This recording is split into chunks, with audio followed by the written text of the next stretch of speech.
A couple of months ago, I recorded a post about reworking your 2020 vision board.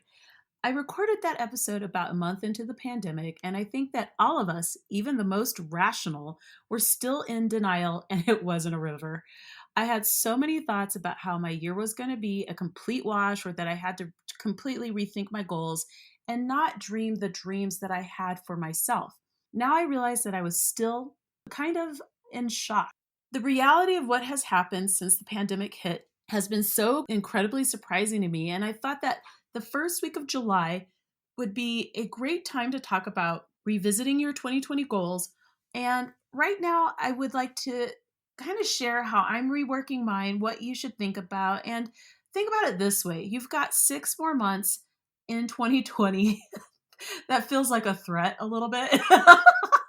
But there's still 6 months left in this year. And that means that you could potentially make your goals happen. Let's talk. This episode is sponsored by Make Money with eBooks Academy. Do you have 20 minutes later on in your day? Watch the 20-minute workshop, Why Now is the Time to Publish Your First Book. You'll go to the show notes at michelleismoneyhungry.com/revisit your goals. Again, you'll go to the show notes, michelleismoneyhungry.com/revisit your goals to access that workshop. Learn about Make Money with eBooks Academy, a supportive author community.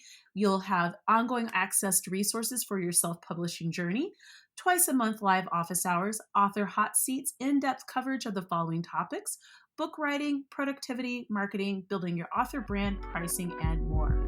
Let's get to it.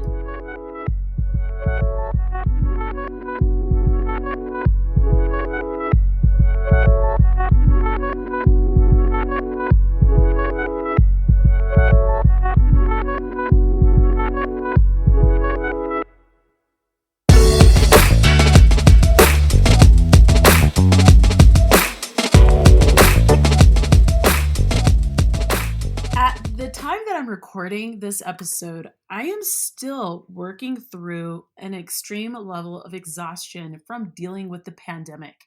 In fact, I now joke that I have pandemic brain, kind of similar to mom brain. You know how, like, moms are just completely distracted, they have a lot going on, and you're just like, Mom, focus. I feel like that all the time. And I've heard other people joke and actually kind of express concern about the fact that they can't remember the day. They think it's Tuesday, but then it's Thursday, or it's Thursday and they think it's Tuesday. Like, we're a mess. And being a mess is hard right now because there's a lot going on.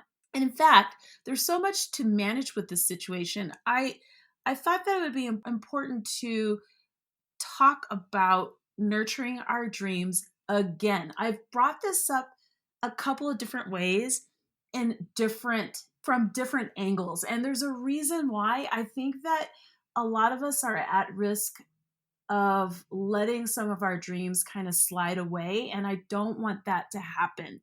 I really don't. And I think that it's important to remember that this year isn't over yet and that you need to consider that. So, I want to break down some of the different types of goals that people typically work towards in a year, and how you can reboot those goals for yourself as we head towards the end of 2020 and the beginning of 2021.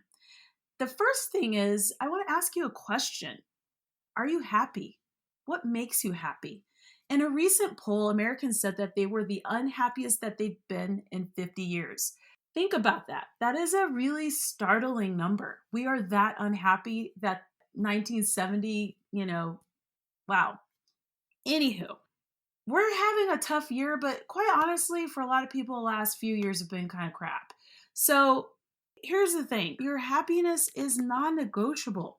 No one else will care about your happiness as much as you do.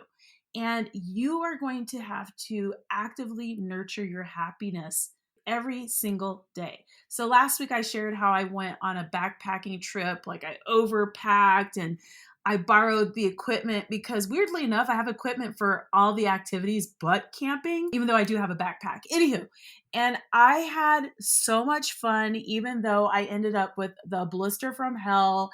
I lost 6 pounds from just like all the work, all the working out. And it was so wonderful. And I can't wait to do something like that again. And I am very aggressively focusing on how to be happy because that is a form of that's almost a political stance, right? Like people in this want me to be unhappy, and I quite honestly refuse to do that for them. Okay.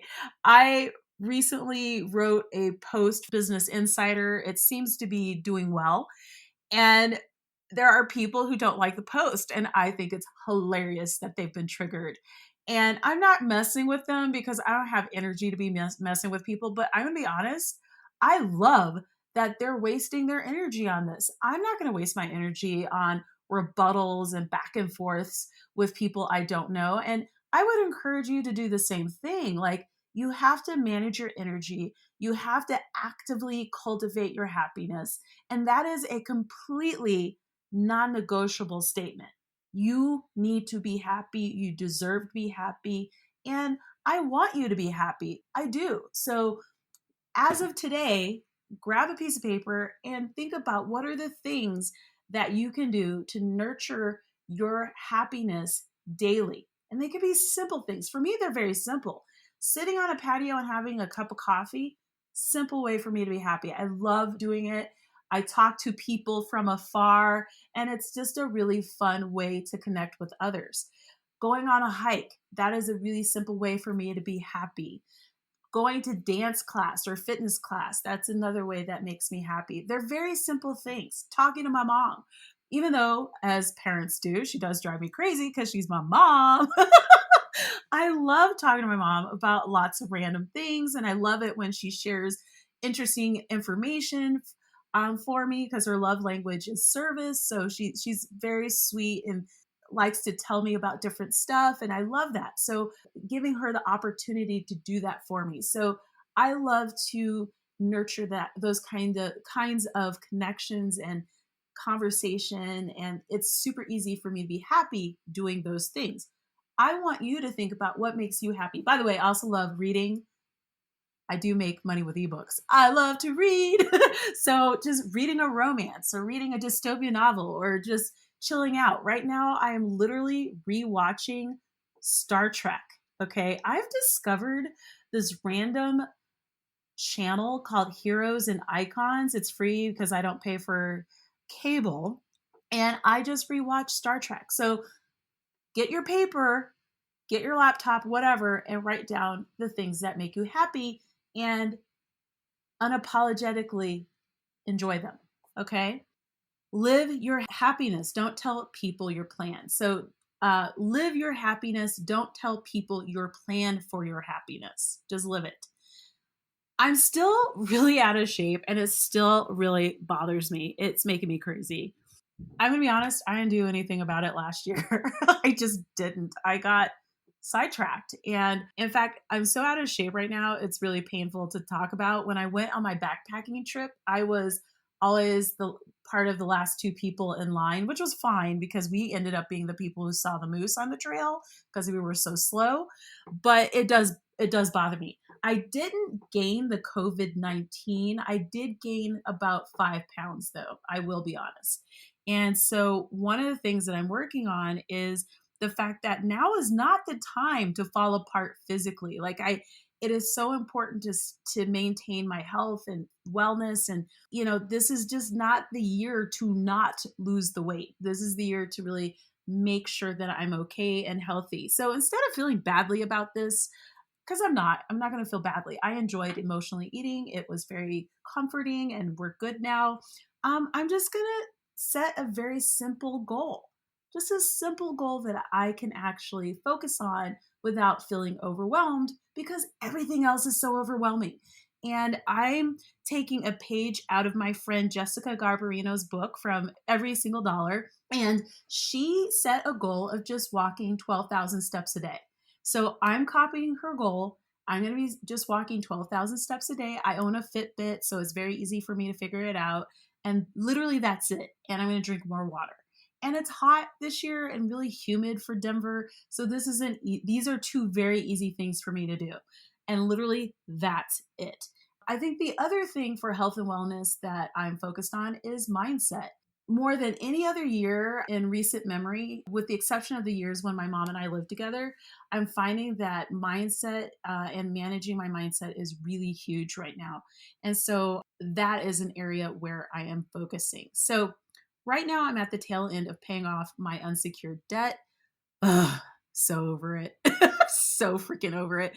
I actually plan on recording an entire episode about stalling out on my last $5,500 in unsecured debt for a year. It makes no sense, but it happened.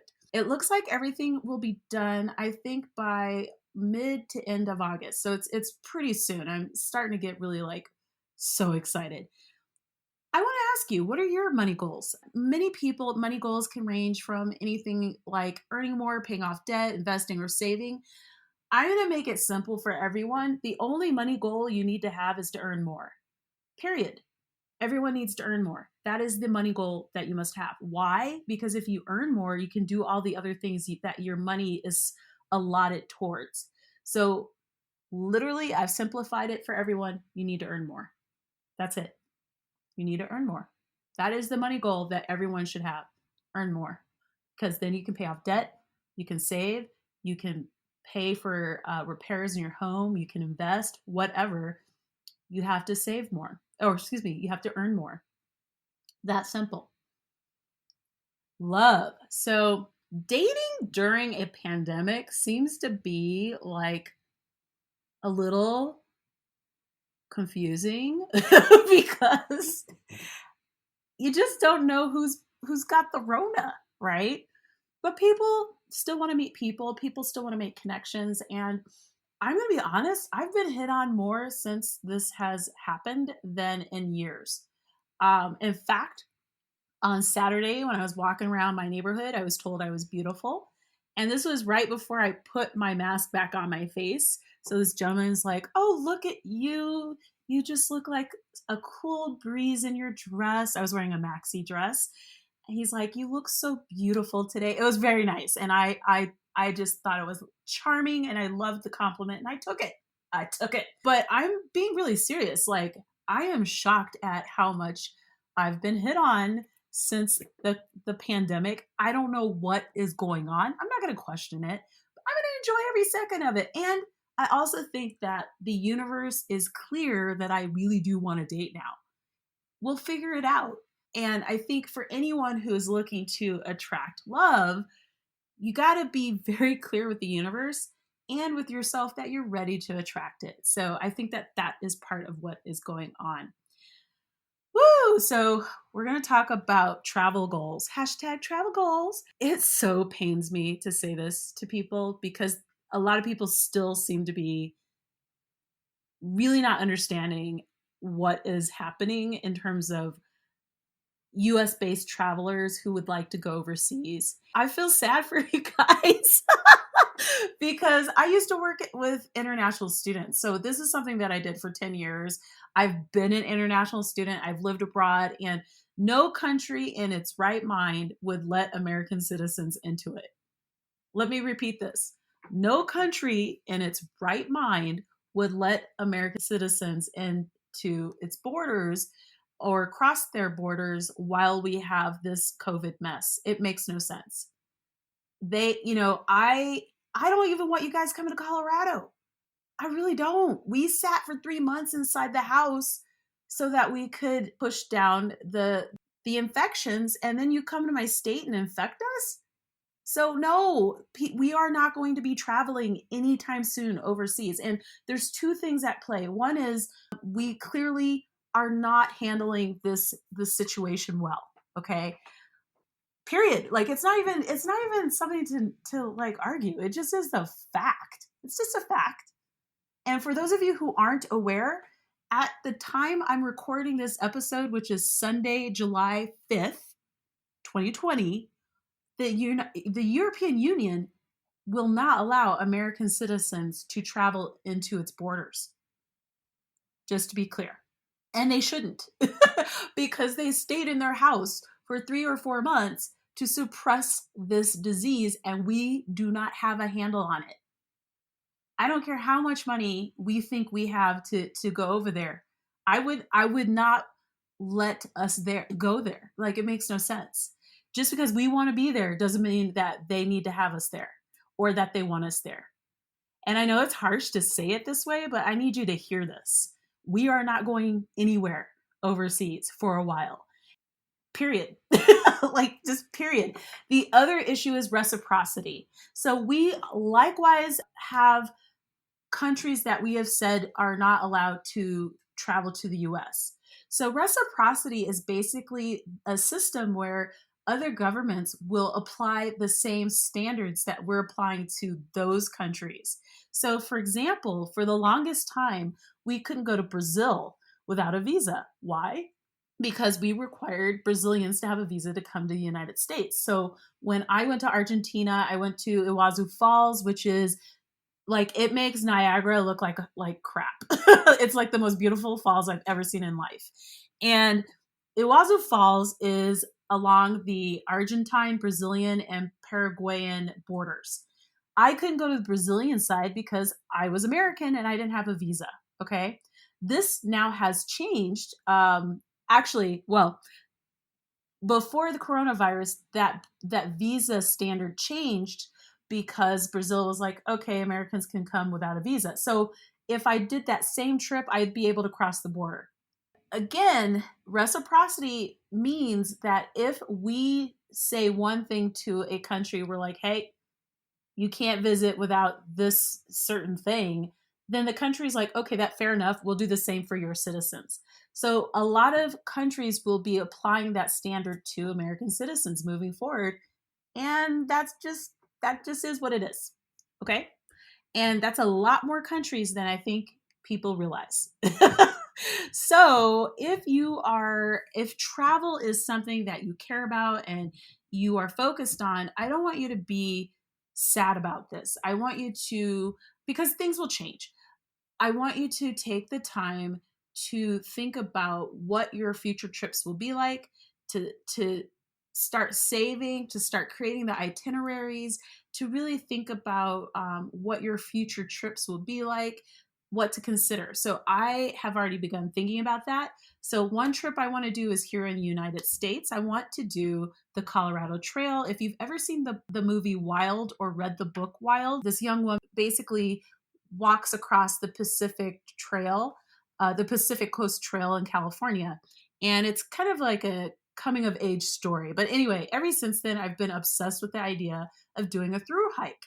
Well, Colorado has one. It's about 500 miles long, takes about 6 weeks to do.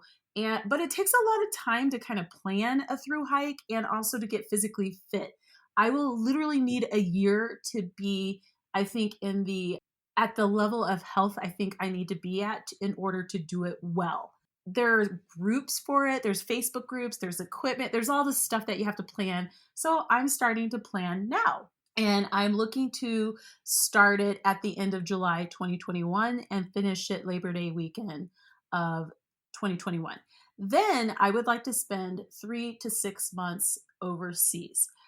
Honestly, I'm going to need a break after this. I need a break from America. I just need a break. And I needed a break before all this stuff happened. And now I really need a break. Colorado is not a problem. I enjoy Colorado. Like, that's not an issue.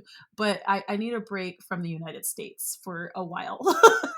And so I am starting to look at, what does that look like? Where would I go? What would I do? I'm a slow traveler. I don't like going to 75 countries at the same time. Like, it's so boring and I hate that kind of travel. So for me, I spend a lot of time planning out my travels and like where I'm going to stay. And right now it looks like I'm going to go to, hopefully, Iceland, Scotland, and then to Spain, Portugal, and Morocco. I think the idea would be to spend like 7 days in Iceland, like seven to 10 days in Scotland, and then study Spanish in Spain, and then go to Portugal and Morocco for like a week or two. That's kind of the plan right now. There are a lot of moving parts because honestly, it depends on what's going on with um, coronavirus, things like that. But I'm planning for fall of 2021.